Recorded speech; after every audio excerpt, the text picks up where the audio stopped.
BRS పార్టీకి ఎక్కువ స్థానాలు వచ్చాయంటే సరే మాట్లాడదాం రాజు గారు. గ్రౌండ్ లో ఉన్నటువంటి రిపోర్ట్ మాత్రమే చూడమంటున్నా, గాంధీ భవన్ లో ఉన్నటువంటి ఆ వచ్చే సమాచారం వద్దు అని అంటున్నా అంతే.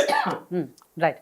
సో అంటే ఈ ఎన్నికల్ని ఎంత ప్రతిష్టాత్మకంగా ఎంత ఇదిగా తీసుకుంటున్నారు అంటే, ఓటమిని తట్టుకోలేక కొడంగల్ మండలంలో గ్రామానికి సంబంధించిన లక్ష్మి అనే మహిళ ఆత్మహత్యాయత్నానికి పాల్పడ్డారు. అంటే ఎలా తీసుకుంటున్నారు ఈ ఎలక్షన్స్ని అనేది నాకు కూడా అర్థమవుతలేదు. సో ప్రేమానంద్ గారు, ఇందాక నేను చెప్పినట్టు ఆవిడ ఆత్మహత్యాయత్నం ఇలాంటివి సంఘటనలు కూడా జరుగుతున్నాయి ఈ ఎలక్షన్స్లో, రకరకాలుగా చూస్తూ ఉన్నాము.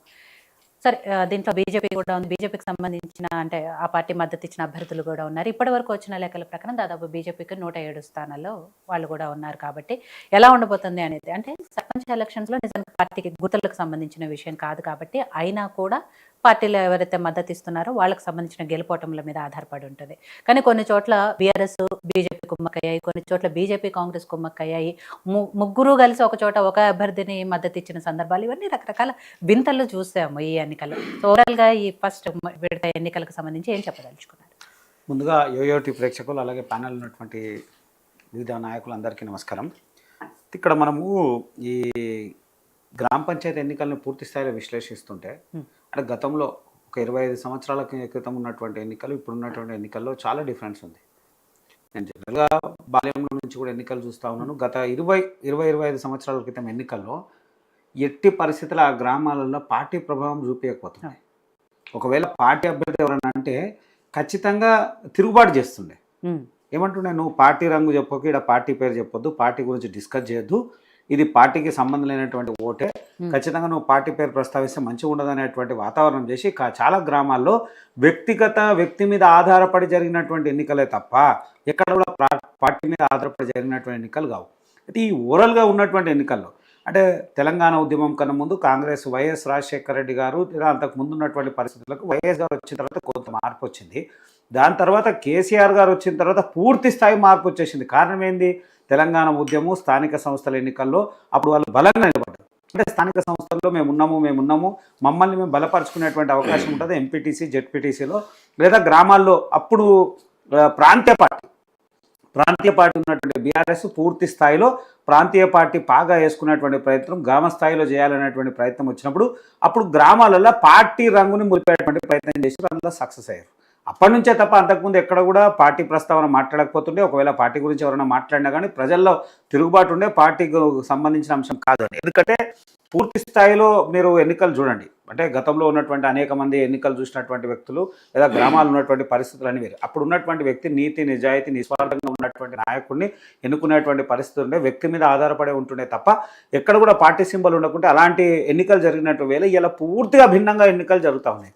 కారణం ఏంటి? ఈ ప్రధాన పార్టీలు ఒక బలంగా తీసుకుపోయేటువంటి ప్రయత్నం చేసి అందులో ఏదైతే అధికారంలో ఉన్నటువంటి పార్టీలు అంటే ఇప్పుడు ఉన్నటువంటి కాంగ్రెస్ పార్టీ లేదా గతంలో ఉన్నటువంటి బీఆర్ఎస్ పార్టీ, అధికారంలో ఉన్నటువంటి పార్టీలు బలంగా ప్రజల్లోకి వాతావరణం తీసుకుపోతున్నాయి. ఈ అభ్యర్థి మా అభ్యర్థి, ఆయనకి ఏదైనా గుర్తు రాని XYZ ఏ గుర్తన్నా రాని పర్లేదు, ఆ గుర్తు వచ్చిన తర్వాత ఆ గుర్తు కాంగ్రెస్ పార్టీ గుర్తు లేదా కాంగ్రెస్ పార్టీ బలపరిచినటువంటి అభ్యర్థి అని. తర్వాత నేను ఎప్పుడు చూడనటువంటి కొత్త కోణం కూడా చూసిన. అంటే నిజంలో గతంలో కూడా పాంప్లెట్లో కూడా ఎక్కడ కూడా కానీ పార్టీకి సంబంధించినటువంటి వ్యక్తుల ప్రభావం ఎక్కడ ఉండకపోతుంది. కానీ ఈసారి అన్ని ఎన్నికల్లో ప్రచారాలు డైరెక్ట్ కనబడతా ఉన్నాయి. అంటే అది ఎన్నికల నియమావళికి కూడా విరుద్ధం. అది మళ్ళీ ఎట్లా చేస్తారో నాకు కూడా అర్థం కాలేదు. అంటే విశ్లేషకులు పెద్దలు ఏమైనా చెప్పాలి లేదా ప్రభుత్వంలో ఉన్న అధికారులు ఎక్కడైనా కానీ పార్టీ యొక్క కలర్ కానీ పార్టీ యొక్క ప్రభావం కానీ పడవద్దు అని చెప్పి ఎక్కడ కూడా చేసే పరిస్థితి లేకుంటుండే. కానీ ఇలా ఎక్కడ చూడండి మీరు కాంగ్రెస్ పార్టీ బలపరిచిన అభ్యర్థి అని మొత్తం కాంగ్రెస్ సంబంధించిన నాయకులు అందరు నాయకులు ఉంటున్నాయి, అట్లుంటున్నాయి. బీజేపీ అట్లనే, బీఆర్ఎస్ అట్లనే. అంటే ఈ గ్రామ స్థాయి ఎన్నికల్లో కూడా పూర్తిగా పార్టీల ప్రభావం లోతు వరకు వెళ్ళిపోయినటువంటి పరిస్థితి ఉంది.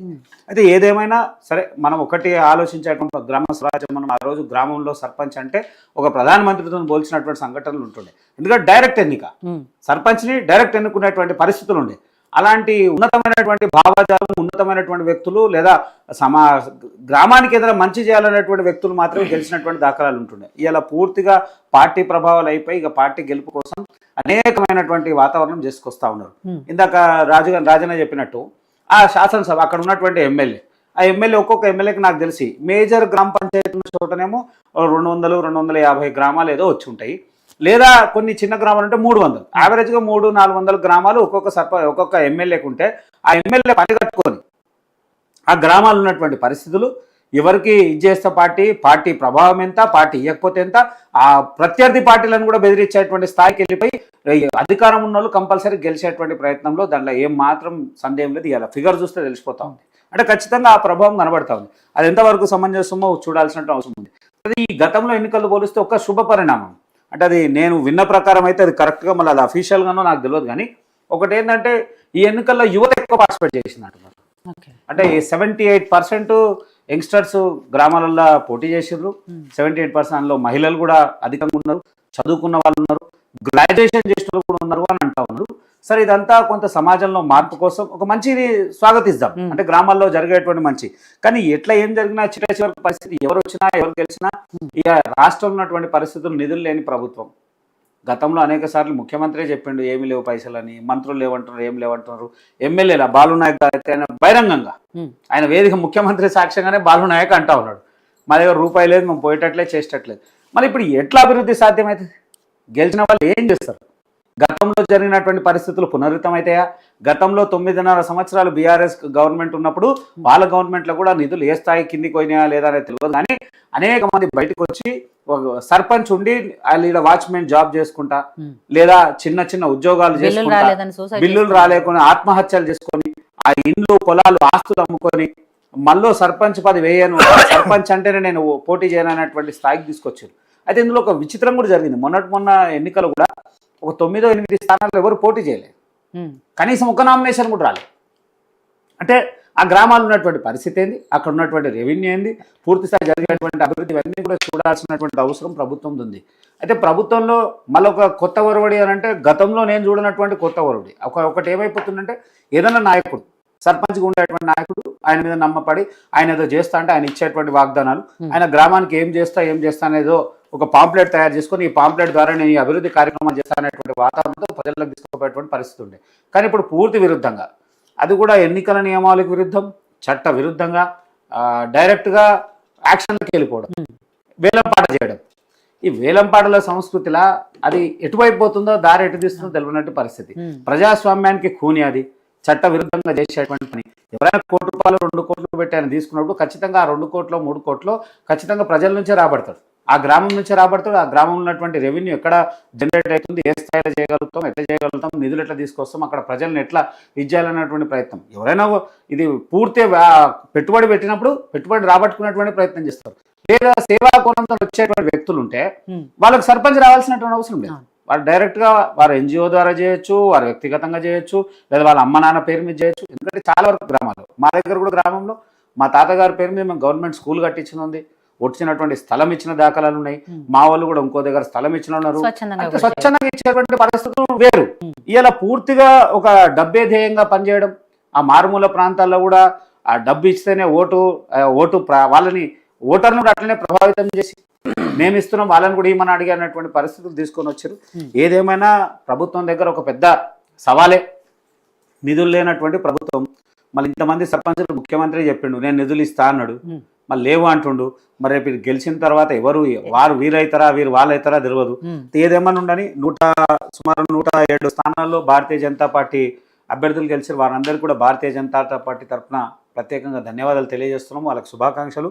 అలాగే ఇంకొకటి, ఎవరో ఆత్మహత్య యత్నం అంటున్నారు. ఇది సమంజసమైనటువంటి పని కాదు. రాజకీయాల్లో ఓటమి గెలుపు సర్వసాధారణం. ఆ జీర్ణించుకునేటువంటి శక్తి ఉంటేనే మనం పూర్తి స్థాయి రాజకీయాలు చేయాల్సిన అవసరం ఉంది. అంటే రాయలసీమతో పోల్చుకొని అక్కడ ఉన్నటువంటి రాయలసీమ వాతావరణంతో మన తెలంగాణలో కొంత విరుద్ధం అంత ఉండదు. ఆడైతే ఒకరినొకరు చంపుకునే స్థాయి పోయి చేసేటువంటి స్థాయి ఉంటుంది. పూర్తి శాంతియుతంగా ఎన్నికలు జరగడము, శాంతియుతం 1-2-3 సంఘటనలు. దీని విషయంలో ప్రభుత్వం కొంచెం నేనైతే సాటిస్ఫైడ్. ఎందుకంటే గ్రామాల్లో ఉన్నటువంటి పరిస్థితులు వేరే అనుకున్నా, కానీ ఆ వేరుకి కొంత ఇలా జరిగింది. పెద్దగా ఎక్కడ జరగలేదు, ఏదో చిన్నగా జరిగింది తప్ప పెద్ద ఆ స్థాయిలో లేదు. కాబట్టి కొంచెం ప్రభుత్వం దీని విషయం మీద చాలా సీరియస్గా పనిచేసిందని యాక్సెప్ట్ చేస్తున్నాం. కానీ రేపు జరగబోయేటువంటి పరిస్థితులు ఏంటి? అయితే ఏదేమైనా నిధులు సమకూరేటువంటి పరిస్థితి లేదు. మళ్ళీ ఆ గ్రామాల సర్పంచ్లు నిలబడతారా, మళ్ళీ ఇంకే పరిస్థితులు అయితే తెలియదు. ఇక అన్న చెప్పినట్టు బీఆర్ఎస్ వాళ్ళు గెలిచిర్రు, నేను అంటున్నా more than 50% ఉన్నారు. నిలబడతారా, గోల్ అవుతారా? ఎందుకంటే అది చాలా కష్టం. భారతీయ జనతా పార్టీ ఆ 10 మంది ఉన్నా మేము స్టిక్ అయి ఉంటాం, మేము ఎక్కడ పోయే పరిస్థితి. వీరు more than 50%, 600. ఇప్పుడు తెలిసినంత వరకు 1200 కాంగ్రెస్ ఉంటే 600 వీళ్ళు ఉన్నారు.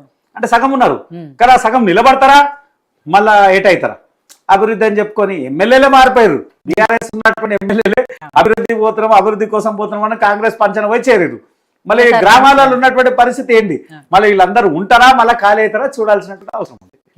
సో ఏదైతే పార్టీల మద్దతు ఇచ్చిన అభ్యర్థులు ఎలా అయితే గెలుస్తూ వస్తున్నారో అట్లే నిజామాబాద్ జిల్లాలో రేంజల్ మండలంలో ఓ తండాలో జాగృతి తెలంగాణ జాగృతి కల్వకుంట్ల కవిత గారు మద్దతు ఇచ్చిన ఒక క్యాండిడేట్ గెలిచారు దాంట్లో.